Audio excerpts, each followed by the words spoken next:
told you the most confident English speaker in the room might actually be the one who's the most unsure. Okay, hi everyone. Welcome back to English Everyday Show. I'm Chloe. And I'm Jake, and today we're talking about something kind of sneaky, how confidence in English isn't always what it looks like. It happened to my friend Sophia, actually, live on a client call. So Sophia's presenting to a big client over video call last month. Important deal, lots riding on it. No pressure at all. Right. And halfway through, she mispronounces the product name. Completely wrong stress, wrong vowel sound, the works. Oh, that's rough. What'd she do? Nothing. She just smiled and kept talking like it was totally normal. Wait, she didn't correct herself? Not once. Didn't pause, didn't apologize, didn't even blink. And the client? Never noticed. Deal went through fine. That's wild. If it were me, I'd have been apologizing for the next 5 minutes. Same, honestly. But Sophia told me later, the mistake wasn't the problem. Stopping to fix it would have been. That's kind of a wild way to think about it. It really changed how I think about speaking, honestly. And it's the whole reason we're doing this episode. So today, 3 parts.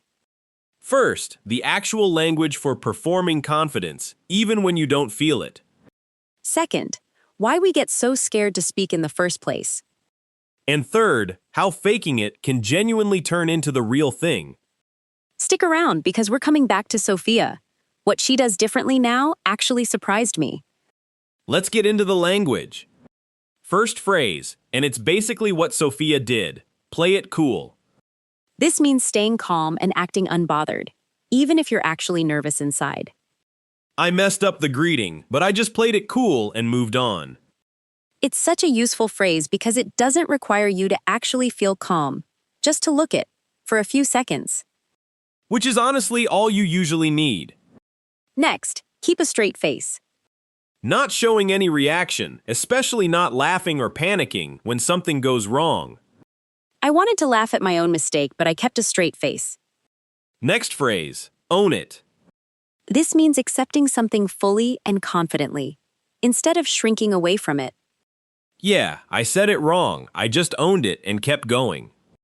Next, brush it off. To act like something small doesn't bother you at all. She brushed it off like it was nothing, and honestly, that's why nobody noticed. Last one, act like you know what you're doing. Pretty literal, carrying yourself as if you're sure, even mid-uncertainty. Half the time in meetings, I just act like I know what I'm doing until I actually do. Which one do you think Sophia used the most?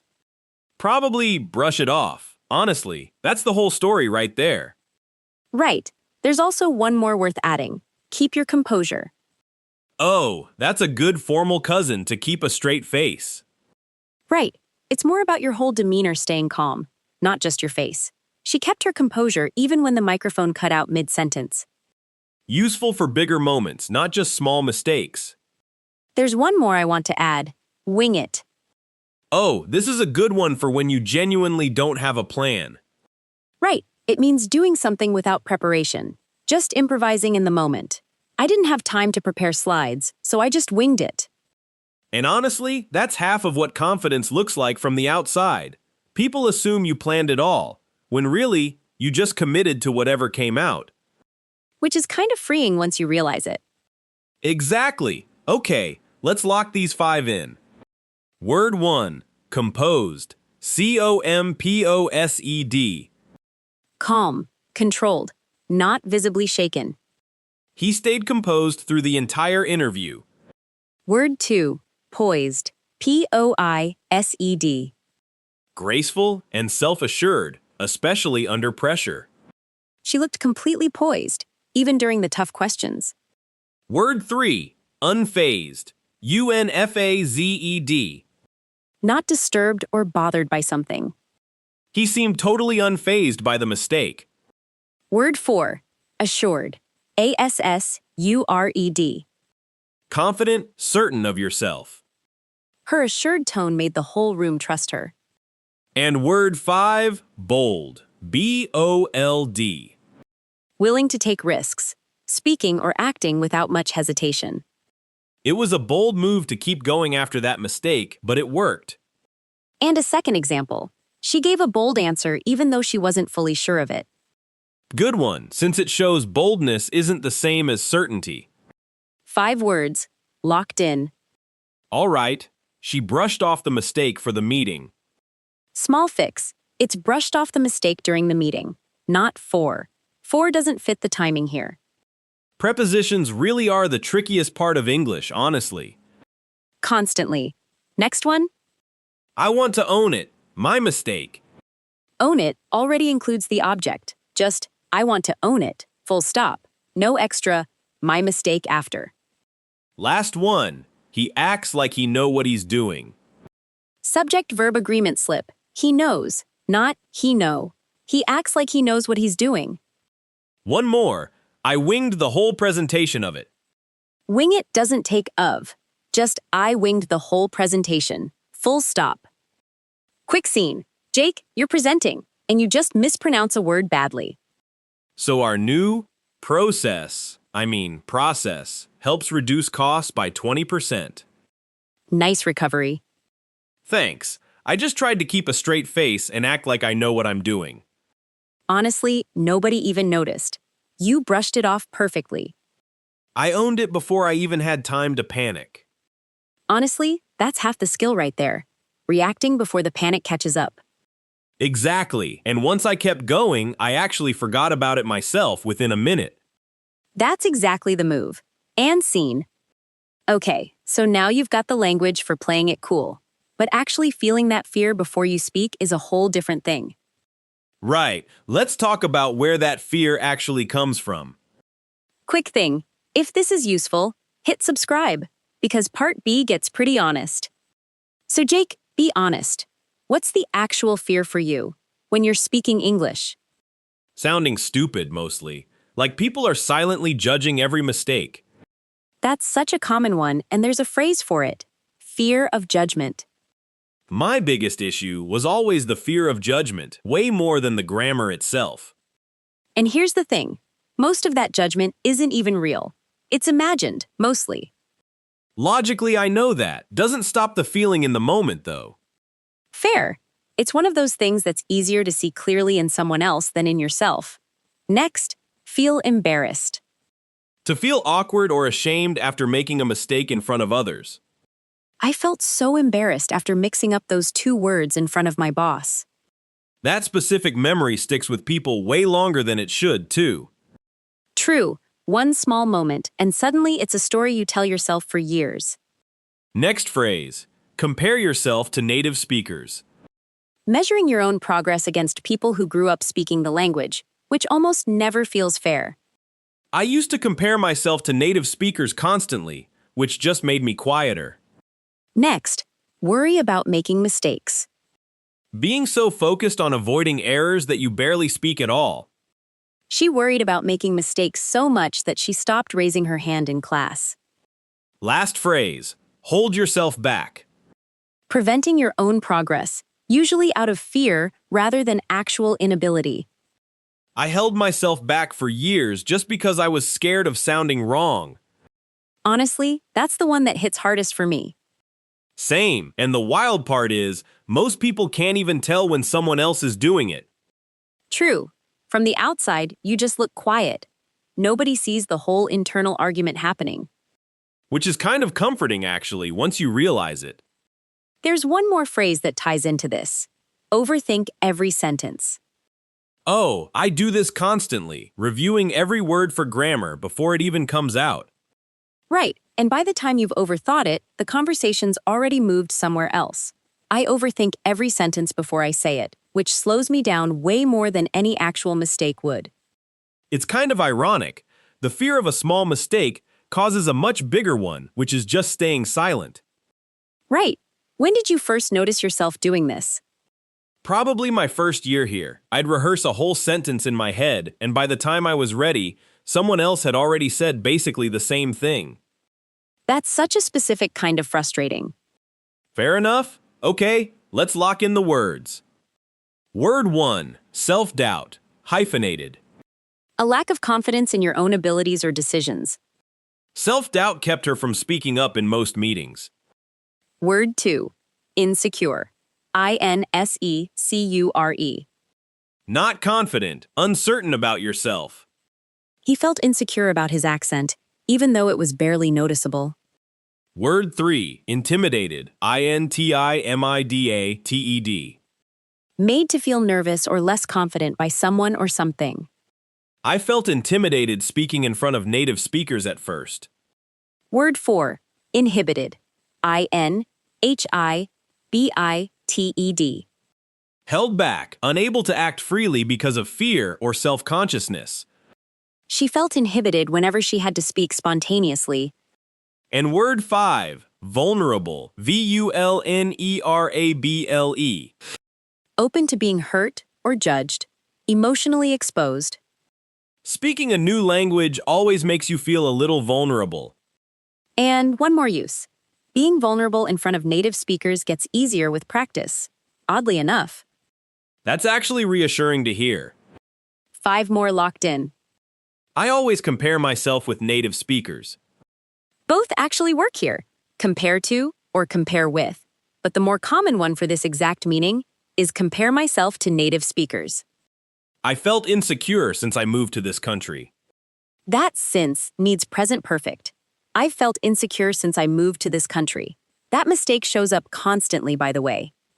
It's such a specific pattern once you notice it. Last one. She hold herself back too much.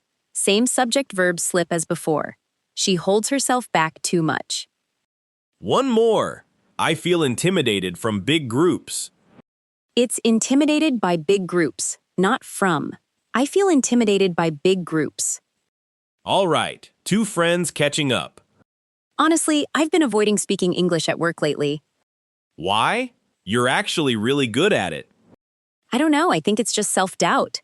I keep comparing myself to native speakers and it makes me feel so insecure.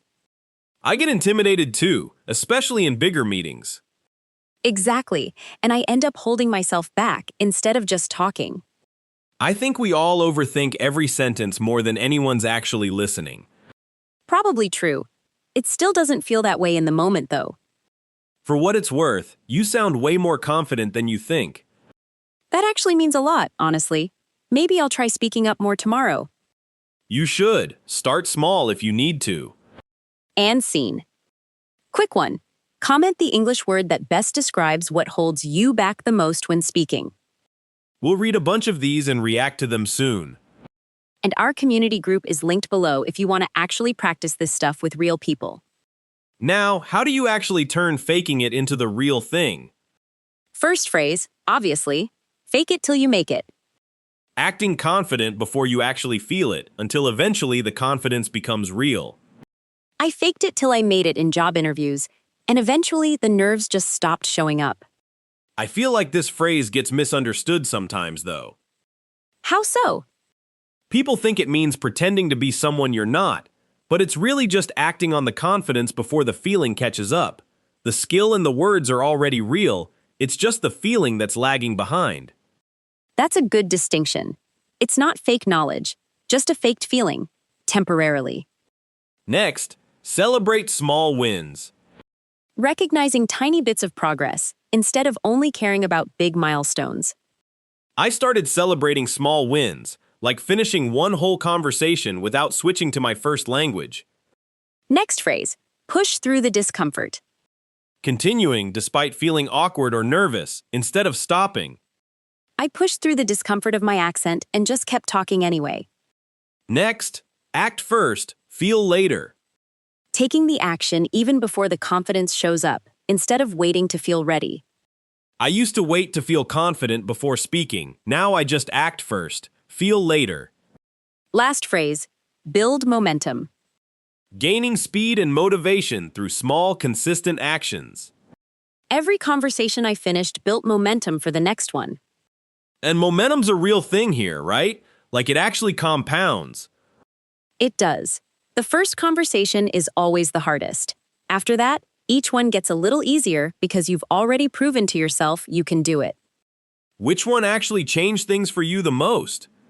Act first, feel later. Honestly, I used to wait for confidence that never showed up. Same here. Waiting for the fear to disappear first was the actual mistake. There's one more worth adding. Get comfortable being uncomfortable. Oh, that's basically the whole philosophy of this episode in one line. Right.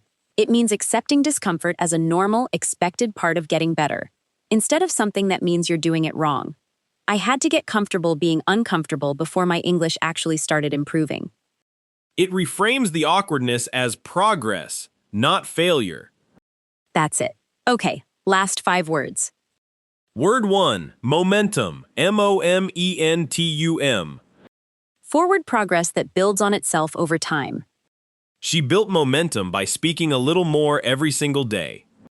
Word 2, resilience. RESILIENCE. The ability to recover quickly from setbacks or mistakes. His resilience after every awkward mistake is honestly impressive. Word 3, persistence, PERSISTENCE. Continuing to try despite difficulty or slow progress. Her persistence paid off after months of practice. Word 4, authentic. AUTHENTIC. Genuine, true to yourself, not fake or forced. Once the confidence became real, it finally felt authentic instead of performed. And word 5, breakthrough, BREAKTHROUGH. A sudden moment of major progress after a period of struggle. That one conversation was a real breakthrough for her confidence. And one more. It took months, but the breakthrough finally came during a completely normal conversation, not a big dramatic one. Which is honestly how it usually happens. 15 words today. I made a lot of progresses this month. Progress is uncountable. No S, no a lot of progresses. Just, I made a lot of progress this month. You should to push through the discomfort. No to after should. You should push through the discomfort.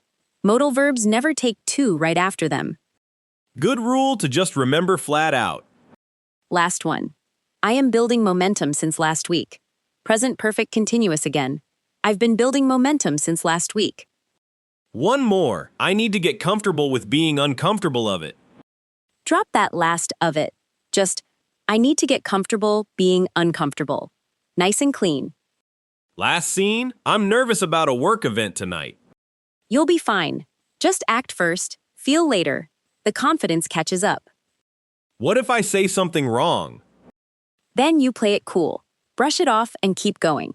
Nobody's tracking your mistakes as closely as you think. I've been trying to celebrate small wins lately, actually. Feels less overwhelming. That's smart. Even one good sentence is worth celebrating, honestly. I'm trying to get comfortable being uncomfortable about it too, if that makes sense.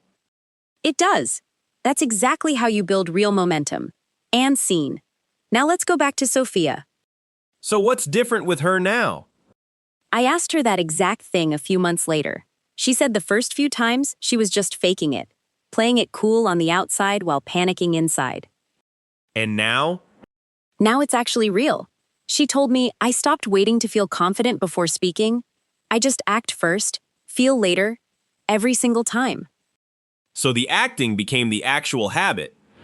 Exactly. She said every awkward moment she pushed through built a little more momentum, until one day she realized she wasn't performing composure anymore. She genuinely felt it.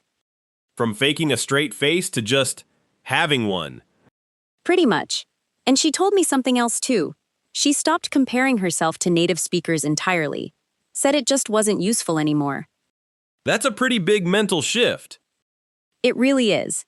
There's still resilience involved, obviously. She still gets nervous sometimes, especially before big calls. But the persistence over these past few months has clearly paid off. It's not that the fear disappeared completely. Right. It's more that she stopped needing the fear to disappear before she'd speak. She still messes up sometimes. Everyone does. But now she owns it instead of spiraling over it. That's the whole episode right there. It really is. So if you're only faking confidence right now, that's not lying. That's just the first step toward the real thing. Quick recap. Part A gave us the language to perform confidence. Play it cool, keep a straight face, Own it, brush it off, act like you know what you're doing. Part B was about why the fear shows up: fear of judgment, feeling embarrassed, comparing yourself to native speakers, worrying about mistakes, holding yourself back. And part C was how faking it becomes real. Fake it till you make it, celebrate small wins, push through the discomfort, act first, feel later, and build momentum. Next time, we're staying close to this, talking about networking events in English and how to make small talk without freezing up. That one's going to pair really well with today's episode. And remember, you don't need to feel ready to start. You just need to start. If today's episode felt a little uncomfortable to watch, honestly, that's a good sign. That's usually exactly where the growth happens. If this helped, hit like, subscribe, and share it with someone who needs a little push to speak up. See you in the next one. Hi, everyone. I